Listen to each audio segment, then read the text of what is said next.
So, magandang araw mga Lods. Meron naman ulit tayo sasagutin na katanungan, no?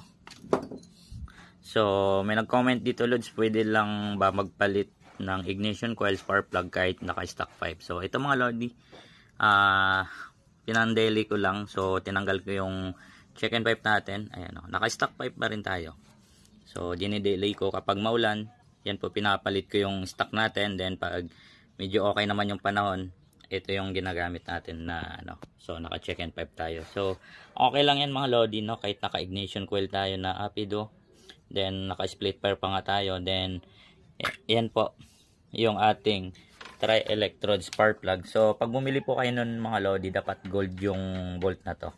Dapat kulay gold po yung bibiliin nyo para mas original at saka maganda yung sunog ng gasolina dahil sa lakas ng kuryente nun. Ang Apido kasi mga Lodi, malakas talaga yung bigay